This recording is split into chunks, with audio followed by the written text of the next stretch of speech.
வரகி பக்தர்கள் அனைவருக்கும் வணக்கம். இது நம்ம ஆதி வரகி யூடியூப் சேனல்.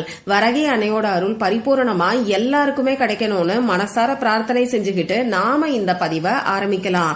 நாளைக்கு டிசம்பர் மாசம் 12ஆம் தேதி வியாழக்கிழமை. ரொம்ப ரொம்ப அதிசக்தி வாய்ந்த அபூர்வமான ஒரு நாள்னே சொல்லலாம். இந்த நாள் நமக்கு திரும்பி வரவே வராது. அதே மாதிரி நமக்கு இருக்கக்கூடிய கடைசி வாய்ப்புன்னு கூட சொல்லலாம். இப்படிப்பட்ட சக்தி வாய்ந்த நாள்ல நாளைக்கு நைட்டுக்குள்ள இப்ப நான் சொல்ல போற வார்த்தைய 12 முறை மட்டும் நீங்க எழுதினாலே போதும். என்ன வரம் கேட்டாலும் நிச்சயமா உங்களுக்கு 12 நாட்களுக்குள்ள கிடைச்சே தீரும்னு சொல்லலாம். நீண்ட நாட்களா நிறைவேறாத வேண்டுதல்கள் இருக்கிறவங்களுக்கு கூட அந்த வேண்டுதல் 12 நாட்களுக்குள்ள நிச்சயமா நிறைவேறும். அந்த அளவுக்கு சக்தி வாய்ந்த நாளா நாளைய நாள் நமக்கு அமைஞ்சிருக்கு. இப்படிப்பட்ட அற்புதமான நாள்ல நாம செய்ய வேண்டிய அந்த பரிகாரம் என்னங்கறத பத்தி வாங்க இப்ப நாம தெரிஞ்சுக்கலாம். நாளைக்கு நமக்கு டிசம்பர் மாசம் 12ஆம் தேதி வியாழக்கிழமை. நாளைய நாள்ல 12-12ங்கிற போர்ட்டல் நமக்கு ஓபன் ஆகுது. பொதுவா வருஷத்திலேயோ மாசத்திலேயோ தேதியிலேயோ ஒரே நம்பர் ரிப்பீட் ஆகக்கூடிய சமயங்கள்ல லா ஆஃப் அட்ராக்ஷன் படி ஒரு போர்ட்டல் நமக்கு ஓபன் ஆகும். அதாவது அந்த மாதிரி நாட்கள்ல பிரபஞ்ச சக்தி நமக்கு அதிக அளவுல இருக்கும். இததான் நாம தேவதை நாள், மேஜிக் டேன்னு சொல்றோம். ஒவ்வொரு மாசமும் இந்த மாதிரியான போர்ட்டல் நமக்கு வந்துகிட்டே தான் இருக்கு. ஒவ்வொரு மாசமும் இந்த மாதிரியான போர்ட்டலுக்கான பதிவுகளை நம்ம சேனல்ல நானும் உங்களுக்கு தொடர்ந்து கொடுத்துக்கிட்டு இருக்கேன். இந்த நாளை பயன்படுத்தி நாம செய்யக்கூடிய பரிகாரங்கள் எல்லாத்துக்குமே நமக்கு கை மேல பலன் கிடைக்கும். அந்த வகையில நிறைய பேருக்கு இந்த நாள் நல்ல ரிசல்ட்ட கொடுக்கறதா நம்ம சேனல்ல எனக்கு ஃபீட்பேக்கையும் அனுப்புறீங்க. அந்த வகையில நாளைய நாள் நமக்கு ஒரு மேஜிக் டேவா இருக்கு. லா ஆஃப் அட்ராக்ஷன் படி 12-12ங்கிற போர்ட்டல் நாளைய நாள்ல நமக்கு இருக்கு. நம்ம வாழ்க்கையில பலவிதமான அற்புதமான மாற்றங்களை ஏற்படுத்தக்கூடிய அதிசக்தி வாய்ந்த நாள்னே சொல்லலாம். நாளைய நாள்ல இன்னும் ஒரு ஸ்பெஷல் இருக்கு. இந்த 12ங்கிற நம்பர் பாத்தீங்கன்னா இதுல இருக்கக்கூடிய 1ஐயும் 2ஐயும் நாம ஆட் பண்ணும்போது நமக்கு 3ங்கிற நம்பர் வரும். இந்த 3ங்கிற நம்பர் குரு பகவானுக்கு உகந்தது. குரு பகவானோட வழிபாட்டுக்கு உகந்த நாள் தான் வியாழக்கிழமை. அந்த வகையில வியாழக்கிழமையோட சேர்ந்து வரக்கூடிய 12-12ங்கிற சேர்க்கை ரொம்ப ரொம்ப அற்புதமான சேர்க்கைன்னே சொல்லலாம். இந்த 12-12ங்கிற சேர்க்கை வருஷத்துக்கு நமக்கு ஒரு முறை மட்டும்தான். அதாவது லா ஆஃப் அட்ராக்ஷன் படி இந்த போர்ட்டல் நமக்கு வருஷத்துக்கு ஒரு முறை மட்டும்தான் வரும். இந்த 12-12ங்கிற போர்ட்டல் இந்த 2024வது வருஷத்துல வரக்கூடிய கடைசி போர்ட்டல். அது மட்டும் இல்லாம இந்த போர்ட்டல் அதாவது 12-12ங்கிற சேர்க்கை வியாழக்கிழமையோட சேர்ந்து வரக்கூடிய அமைப்பு நமக்கு திரும்பி வரவே வராது. அதனால இந்த நாளை தவற விடாதீங்க. இந்த வீடியோல ரொம்ப ரொம்ப எளிமையான அதே சமயம் செலவே இல்லாத சக்தி வாய்ந்த ஒரு பரிகாரத்தை தான் நான் உங்களுக்கு சொல்ல போறேன். இந்த பரிகாரத்தை ஆண்கள் பெண்கள் யார் வேணாலும் செய்யலாம். பூஜை இல்லாத வழிபாடு இல்லாத பரிகாரம் தான் இது. பெண்களுக்கு பீரியட்ஸ் டைமா இருந்தாலும் செய்யலாம். பிறப்பு தீட்டு இறப்பு தீட்டு இருக்கிறவங்களும் தாராளமா செய்யலாம். அதே மாதிரி நாளைய நாள்ல நீங்க அசைவம் சாப்பிட்டு இருந்தா கூட இந்த பரிகாரத்தை செய்யலாம். நமக்கு இந்த பரிகாரத்தை பொறுத்தளவுக்கு எந்த விதமான கட்டுப்பாடுகளுமே கிடையாது. நீங்க உங்க வீட்ல இருந்தும் செய்யலாம், ஆபீஸ்ல இருந்தும் செய்யலாம், உங்க சொந்தக்காரங்க வீட்ல இருந்தும் செய்யலாம்.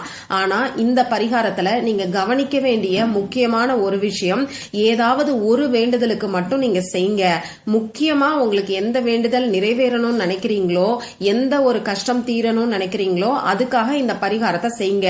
எந்தெந்த வேண்டுதலுக்காக இந்த பரிகாரத்தை செய்யலாம்னு சொல்லி கேட்டீங்கன்னா எல்லா வேண்டுதல்களுக்காகவும் செய்யலாம். அதாவது பண கஷ்டம் தீர்றதுக்கு செய்யலாம், கடன் பிரச்சனை தீர்றதுக்கு, கொடுத்த பணம் திரும்பி வர்றதுக்கு, வேலையில சம்பள உயர்வு பதவி உயர்வு கிடைக்கிறதுக்கு, இன்னும் சொல்ல போனா வேலை கிடைக்கிறதுக்கு, அதே மாதிரி செய்கின்ற தொழில்ல வியாபாரத்துல லாபம் அதிகரிக்கிறதுக்கு, புதுசா ஒரு தொழில் ஆரம்பிக்கிறதுக்கு, குழந்தைங்க நல்லா படிக்கிறதுக்கு, சொல் பேச்சு கேட்கறதுக்கு, கணவன் மனைவி ஒற்றுமைக்கு, திருமணம் நடக்கிறதுக்கு, குழந்தை பாக்கியம் கிடைக்கிறதுக்கு, பணவரவு அதிகரிக்கிறதுக்கு, அடகு வச்ச நகைய மீட்கிறதுக்கு, தங்க நகை மேலும் மேலும் சேர்றதுக்கு, இந்த மாதிரி நான் சொல்லாம விட்ட விஷயம் எவ்வளவோ இருக்கலாம். முக்கியமா இன்னைக்கு எல்லாரும் கேட்கக்கூடிய விஷயம், கணவர் குடிப்பழக்கத்துல இருந்து வெளியில வரணும், பையன் கெட்ட சகவாசத்துல இருந்து வெளியில வரணும்னு சொல்லி கேக்குறீங்க.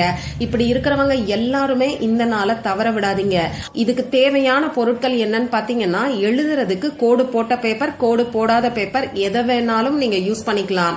அடுத்ததா இந்த பேப்பர்ல நமக்கு எழுதுறதுக்கு பேனா, sketch pen, marker, glitter pen, ball point pen இதுல ஏதாவது ஒண்ணு நமக்கு தேவைப்படும். ரெட் கலர்ல இங்கு வரக்கூடிய பேனா, கிரீன் கலர்ல இங்கு வரக்கூடிய பேனா, அப்படி இல்லைன்னா ப்ளூ கலர்ல இங்கு வரக்கூடிய பேனாவை நீங்க பயன்படுத்திக்கோங்க. இவ்வளவுதான் நமக்கு தேவையான பொருட்கள். இந்த பரிகாரம் என்னன்னு நீங்க தெரிஞ்சுக்கிறதுக்கு முன்னாடி நம்ம கமெண்ட் பாக்ஸ்ல உங்க வேண்டுதல் என்னவோ ஒரே ஒரு வேண்டுதலை ஒரு வார்த்தையில எழுதிட்டு பக்கத்துல 1212ங்கிற நம்பரையும் எழுதிக்கோங்க. இந்த மாதிரி ஒரே இடத்துல 1212ங்கிற நம்பரை நாம ஆக்டிவேட் பண்ணும்போது கூட்டு பிரார்த்தனை செஞ்சா எந்த அளவுக்கு பலன் கிடைக்குமோ அதே மாதிரியான பலன்கள் இதுலயும் நமக்கு கிடைக்கும். அதனால உங்க வேண்டுதலோட 1212ங்கிற நம்பரையும் சேர்த்து எனக்கு கமெண்ட் பாக்ஸ்ல டைப் பண்ணுங்க. நிச்சயமா 12 நாட்களுக்குள்ள உங்க வேண்டுதல் நிறைவேறும். சரி, இந்த பரிகாரத்தை நாளைக்கு எந்த நேரத்துல செய்யணுங்கிறத மட்டும் கொஞ்சம் கவனமா கேட்டுக்கங்க. நாளைய நாள்ல நமக்கு 3ங்கிற நம்பரோட சேர்க்கை இருக்கறனால இப்ப நான் சொல்ல போற வார்த்தைய 3 முறை நீங்க எழுதணும். அதாவது நாளைக்கு காலையில ஒரு முறை, மத்தியானம் ஒரு முறை, சாயங்காலம் ஒரு முறை நீங்க எழுதுங்க. சாயங்காலம் இல்லைன்னா நைட்டு கூட எழுதலாம். நேரமெல்லாம் உங்களுடைய விருப்பம் தான். ஒவ்வொரு தடவை நீங்க எழுதுறதுக்கும் 1 மணி நேரம் கேப் இருக்கிற மாதிரி பாத்துக்கோங்க. அதாவது ஃபர்ஸ்ட் டைம் எழுதிட்டு 1 மணி நேரம் கேப் விட்டு செகண்ட் டைம் எழுதுங்க, 1 மணி நேரம் கேப் விட்டு தேர்ட் டைம் எழுதுங்க. நான் சொல்ற இந்த 1 மணி நேரம் கேப்புங்கிறது மினிமமா இருக்கிற மாதிரி பாத்துக்கோங்க. மத்தபடி காலையில எந்திரிச்ச உடனே ஒரு 12 முறை எழுதுங்க, மத்தியானம் ஒரு 12 முறை எழுதலாம், நைட்டு தூங்க போறதுக்கு முன்னாடியும் ஒரு 12 முறை எழுதலாம். இப்படி ஒவ்வொரு முறை இந்த வார்த்தைய நீங்க 12 முறை 12 டைம்ஸ் எழுதணும். இதையும் ஞாபகம் வச்சுக்கோங்க. மொத்தமா 3 டைம்ஸ் நாளைக்கு இந்த பரிகாரத்தை நீங்க செய்யணும். ஒவ்வொரு முறை இந்த பரிகாரத்தை செய்யும் போதும் இப்ப நான் சொல்ற மாதிரி 12 முறை எழுதணும். அடுத்ததா பாத்தீங்கன்னா நாளைய நாள்ல 12 மணி 12 நிமிடங்களுக்கு இந்த பரிகாரம் செய்யறது நல்லது. அதாவது மொத்தமா 3 முறை இந்த பரிகாரத்தை நான் செய்ய சொல்லியிருக்கேன். இதுல ஏதாவது ஒரு முறை இந்த 12 மணி 12 நிமிடங்களுக்கு செய்ய ஆரம்பிங்க. மத்தபடி வேற எந்த பெஸ்டான டைமும் நீங்க பாக்கணுங்கிற அவசியம் எல்லாம் கிடையாது. சரி, இப்ப நான் சொன்ன மாதிரி இந்த பரிகாரத்தை செய்யறதுக்கு முன்னாடி அமைதியான ஒரு இடத்துல முகம் கை காலை கழுவிட்டு வந்து உட்கார்ந்துக்கோங்க. உங்க மூச்சை நல்லா ஆழமா உள்ள இழுத்து வெளியில விடுங்க. இது உங்க மனசை கொஞ்சம் ரிலாக்ஸ் பண்ணும். இதுக்கப்புறமா நீங்க எடுத்து வச்சிருக்கக்கூடிய பேப்பர்ல உங்க வேண்டுதல் நடந்து முடிஞ்சிட்ட மாதிரி, அப்படி இல்லைன்னா இப்ப நடந்துகிட்டு இருக்கிற மாதிரி பாஸ்ட் டென்ஸ், பிரசன்ட் டென்ஸ்ல நீங்க எழுதிக்கோங்க. உதாரணத்துக்கு நான் சொல்லி காமிக்கிறேன். வேலை கிடைக்கணும்னு நினைக்கிறவங்க என் மனதிற்கு பிடித்த வேலை நான் நினைத்த சம்பளத்தில் கிடைத்து விட்டது அப்படின்னு எழுதலாம். அதே மாதிரி கடன் பிரச்சனை இருக்கிறவங்க உங்களுக்கு எவ்வளவு கடன் இருக்கோ அந்த பணம் உங்க கையில இருக்கிற மாதிரி, அப்படி இல்லைன்னா அந்த பணம் உங்க கைக்கு வந்த மாதிரி எழுதலாம். உதாரணத்துக்கு 5 லட்சம் ரூபாய் உங்களுக்கு கடன் இருக்குன்னா எனக்கு 5 லட்சம் ரூபாய் பணம் கிடைத்து விட்டது அப்படின்னு எழுதலாம். அப்படி இல்லைன்னா என்னிடம் 5 லட்சம் ரூபாய் பணம் இருக்கிறது அப்படின்னு கூட எழுதலாம். அதே மாதிரி நோய்கள் இருக்கிறவங்க யாருக்கு நோய் தீரணும்னு நினைக்கிறீங்களோ அவங்க பேரை எழுதி ஆரோக்கியமாக இருக்கிறார்கள்னு சொல்லி எழுதிக்கோங்க. இப்படி உங்களுடைய வேண்டுதல் உங்களுக்கு தகுந்த மாதிரி நீங்க எழுதினதுக்கு அப்புறமா தேங்க்யூ தேங்க்யூ தேங்க்யூங்கிற வார்த்தைய கட்டாயமா 3 முறை எழுதணும். இப்போ காலையில இந்த பரிகாரத்தை செய்யும் போது உங்க வேண்டுதலை ஒரு முறை நீங்க எழுதிக்கோங்க. ஒரு முறை எழுதினதுக்கு அப்புறமா தேங்க்யூ தேங்க்யூ தேங்க்யூங்கிற வார்த்தைய 3 முறை எழுதணும். அடுத்ததா உங்க வேண்டுதலை 2வது முறை எழுதிட்டு திரும்பியும் தேங்க்யூ தேங்க்யூங்கிற வார்த்தைய 3 முறை எழுதணும். இந்த மாதிரி 12 டைம்ஸ் நீங்க எழுதணும். உங்க வேண்டுதலை மொத்தமா நீங்க 12 முறை எழுத போறீங்க. ஒவ்வொரு முறை நீங்க வேண்டுதல் எழுதினதுக்கு அப்புறமாவும் தேங்க்யூங்கிற வார்த்தைய 3 டைம்ஸ் எழுத போறீங்க. இது எப்படி எழுதணுங்கிறதையும் ஸ்கிரீன்ல உங்களுக்கு கொடுக்கறேன். அதை பார்த்து தெரிஞ்சுக்கோங்க. இந்த மாதிரி நாளைய நாள்ல இந்த பரிகாரத்தை 3 முறை செய்யுங்க. 3 முறை தனித்தனியா பேப்பர் எடுத்துக்கணுமான்னு கேட்டீங்கன்னா இது உங்க விருப்பம் தான்.